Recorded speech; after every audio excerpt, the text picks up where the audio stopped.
I've used my fair share of gimbals in the past, but honestly it's taken me forever to find one that's like, this is perfect for my church. But I think I found one, and it's the DJI Osmo Pocket. Let me tell you why this is so perfect for your church. What's up everybody, this is Sam DeZeo with smartdesign.church, where we focus on using the power of video and graphics to grow the kingdom of God and reach people for Jesus. Today we're talking about camera stabilizers, and I gotta say, this little guy is a game changer. And I found that for churches, this might be the best camera stabilizer that I've ever used. And I've used other stabilizers in the past, specifically in church, and they have their advantages, they have their disadvantages, but I would say overall this is probably the best pick. And here's why. First of all, it's not a distraction in your worship services. It's our job as content creators for our church to get the great shots and just make things look pristine, and we want the right tools to be able to do that. However, if our tools and what we're doing is becoming a distraction in our worship services, we've completely missed the point. Instead of becoming the solution to a problem, we're becoming the problem for another problem. And that's what I like about this thing. It is so small that it's not a distraction. Like, if I were to bring this thing around, which I have in my worship services, I've noticed people looking at me, and it's drawing attention to itself, and it completely takes them out of the worship experience. However, if you walk around with this thing, literally it doesn't even look like you're doing anything. It just looks like you're walking around. People don't really think twice about it. And something we have to remember is a lot of people are just camera shy.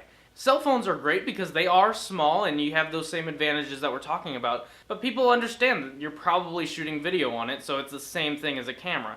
However, something like this, people are very unfamiliar with, and it's so small that they might not even realize it's a camera, or even that you're holding it. And the second reason that I think this is such an awesome tool for churches is because it's not intimidating. You can hand this off to any volunteer and they can do some decent stuff with this. And so to try this out, when I first got my Ronin S stabilizer, which is honestly one of my favorite stabilizers, I put my camera on it and I set it up and I gave it to my wife. And I said, hey, try this out, see what you can do.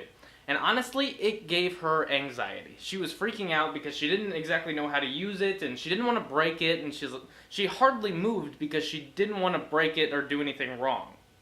I can't get it. It's not Can't get it to do what? I wanted to.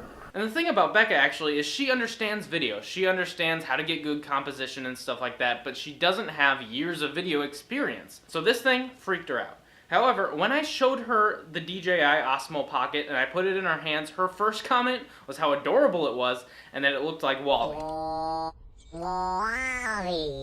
Wall-E. She immediately took it and started getting some interesting shots by herself without any help from me, and the shots actually didn't look that bad. So this might be perfect for your volunteers because they might not have years and years of video experience, but they might feel comfortable with something like this. The other nice thing is it actually has a basic and a pro mode. So you can actually set it to the basic mode. That way, when you hand it off to a volunteer, you're not worried about them accidentally adjusting settings that they didn't mean to. But then when you grab it and start to use it, you can jump over to the pro mode and you have access to shutter speed, you have access to ISO, you have access to white balance, stuff like that, where the basic is a little bit more automatic. The other reason that I think this camera is great for churches is just the price matched with what you get in this camera. So for months, I'd actually been looking for a new camera, and I've been looking for a few things. I've been looking for something that shoots 4K, something that I can shoot slow motion with, something that has nice in-body internal stabilization, something that's very portable because I didn't want to carry big rigs around or have this giant camera that I'm lugging around, something I want it to be very portable. And then this little guy came out, and it shoots 4K. It shoots 120 frames a second. It's on a 3-axis gimbal, so you don't get much more organic stabilization than that, and it fits in my pocket. Like, I can't get much more portable than that either.